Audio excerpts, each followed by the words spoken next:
Today, I'm driving into town to help remove trash from homeless camps under and around the Reserve Street Bridge in Missoula, Montana. It will be the first time I will be participating in this cleanup as a volunteer. For the 7 previous years, starting in 2008, I've been deeply involved in the complicated conflicts that arise from homelessness, a term so loaded and misunderstood by those not directly involved that I almost hesitate to use it. The Reserve Street Bridge spans the Clark Fork River.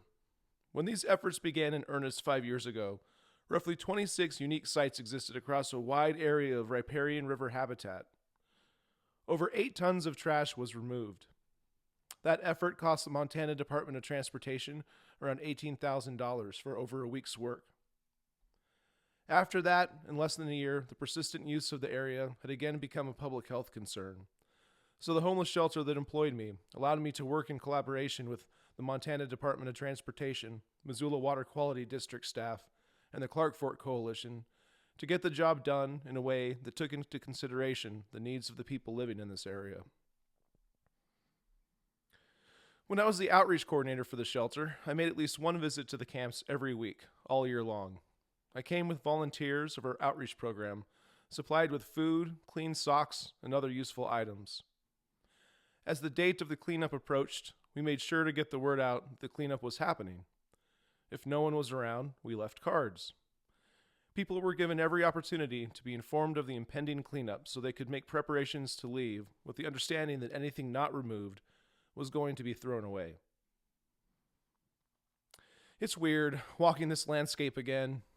2 years ago, this area harbored a group of street kids and their pack of pit bulls, and the end result was a brutal murder. The slaying was actually first reported to me by a client I knew, but I also knew he had some mental health issues, so when he informed me that his friend Jack was shot in the head and dumped in the river, I didn't believe him. The next week, when a body was found by a local resident out fishing, I realized the client I had talked to was not delusional. As I was biking toward the camps later that day to try and connect with the client I was scheduled to meet with, I heard someone yell out my name.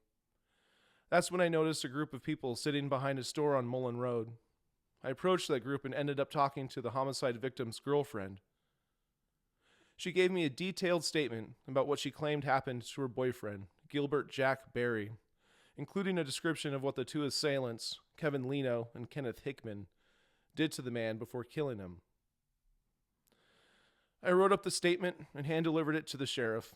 He read it over and confirmed that the description of the torture that occurred before the victim was shot in the head matched initial reports of the condition of the body when it was pulled from the river.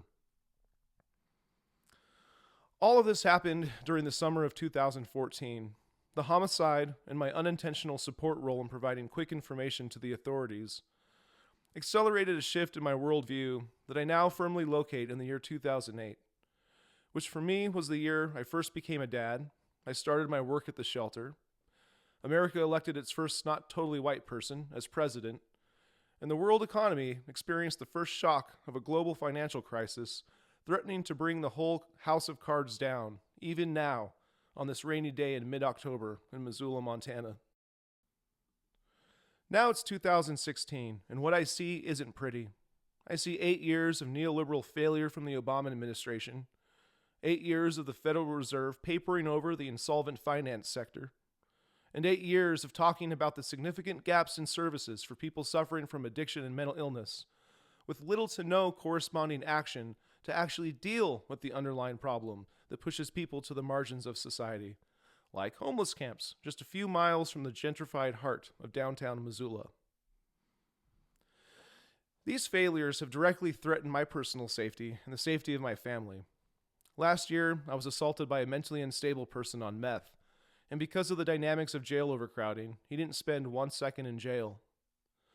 I've also received dozens of letters at my home address from a woman who thinks I'm her son, Chuck Norris is my dad, and she has made further claims to want to take away my children after I go to prison for raping her. She is a paranoid schizophrenic who I once had a restraining order against, but the judge refused to renew my order of protection because she no longer resides in Missoula. In the first version of this video, I actually read one of the letters at this point, but after getting some feedback from some of the first people that saw the video, I decided to take a different approach and instead include some research now, calling into question whether or not people's political ideologies are derived from lived experiences, or if maybe there's something more going on underneath the surface. So here we go. A large body of political scientists and political psychologists now concur that liberals and conservatives disagree about politics in part because they are different people at the level of personality, psychology, and even traits like physiology and genetics. That's a big deal. It challenges everything that we thought we knew about politics, upending the idea that we get our beliefs solely from our upbringing, from our friends and families, from our personal economic interests, and calling into question the notion that in politics we can really change. The occasion of this revelation is a paper by John Hibbing at the University of Nebraska and his colleagues, arguing that political conservatives have a negativity bias, meaning that they are physiologically more attuned to negative, threatening, or disgusting stimuli in their environments. In the process, Hibbing et al. Marshal a large body of evidence, including their own experiments using eye trackers and other devices to measure the involuntary responses of political partisans to different types of images.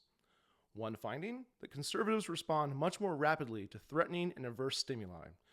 So, for example, images of a very large spider on the face of a frightened person, a dazed individual with a bloody face, and an open wound with maggots in it were some of the examples that the papers cite. In other words, the conservative ideology, and especially one of its major facets, centered on a strong military, tough law enforcement, resistance to immigration, widespread availability of guns, would seem well tailored for an underlying threat-oriented biology. So that was the excerpt from the research that I decided to include from the study in Nebraska. And while I think it definitely brings up some interesting points about the negativity bias that might exist among conservatives, what it does also is oversimplify the complicated life experiences that people have that absolutely informs their political orientation. Really, in this first video, this is one of the things I'm trying to explore, is how these experiences for me directly have shifted my political orientation away from a traditionally liberal mindset to a more conservative mindset, frankly, because I want to keep both myself and my family safe. Okay, now on with the video. It's with this context in mind that I now declare that I have lost faith in the liberal ideology dominating this mountain college town.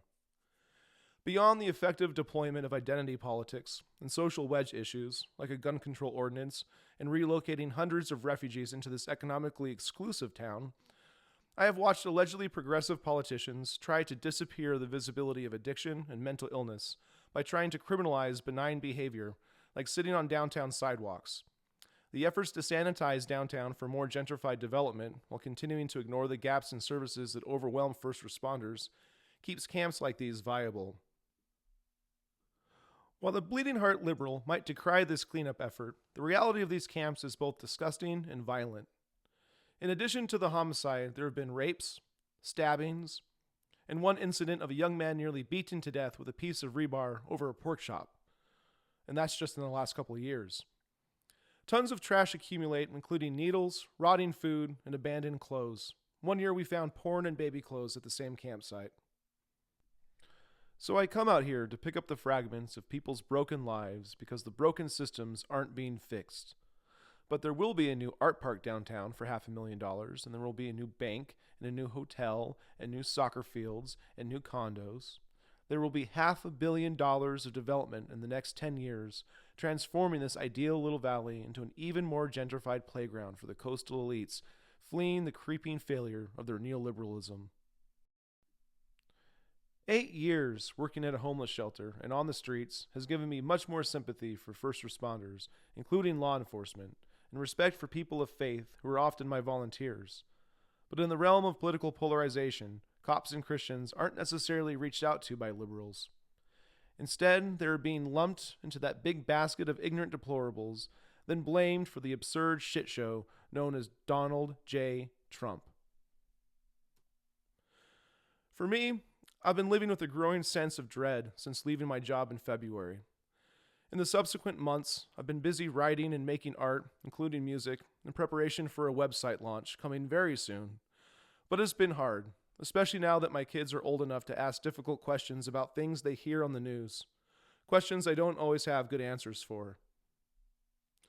The core narrative I've been writing, my deep story, is fictional, but it draws heavily from my personal experiences. I'm trying to come to terms with who I have become and what I believe in, now that so much about our collective future on this planet seems up in the air.